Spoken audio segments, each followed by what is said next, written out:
Private prisons and detention centers in the U.S. were once seen as a solution to the overpopulated state and federal facilities across the country.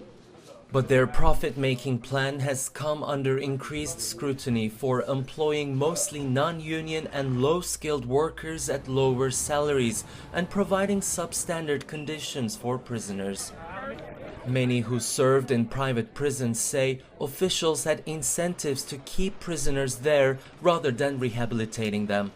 They told me the day I got there, you'll never go to a different facility because of your charges, and you will never see a halfway house. You're going to be stuck here, and they will try to keep you there. And they put people in these mentalities and that they will be stuck there. And people get into these holes.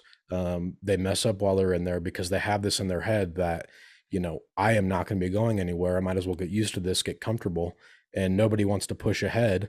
And you do get stuck there, and they profit off of you being there. Mac Ding spent time in a core civic facility, which along with the GEO group makes up one of the largest private prison corporations in the U.S., collectively managing over half of the private prison contracts with billions in revenue. Petra Attic has a son in a private prison. Well, it just costs a lot of money. So every family that has somebody in prison, it's punishing the families too, because I can't even tell you how much money I was sent to my sons in prison for phone calls, for extra food, for boots, for a radio, anything like that. They have to buy all of that. And the private prisons are making a ton of money. Between the years of 2000 and 2016, there's been an ongoing privatization of prisons and detention centers in the U.S.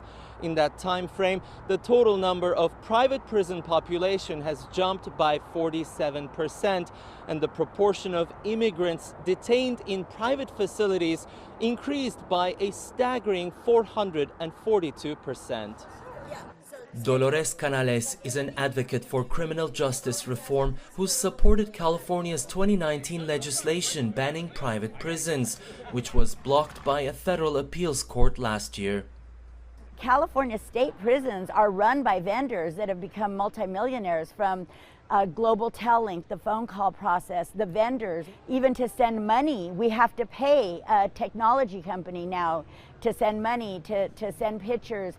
Everything has become corporate vendors that they contract with. So people are still making millions of dollars off of incarceration. Fundamentally, in his first week in office, President Joe Biden signed an executive order phasing out federal use of private prisons.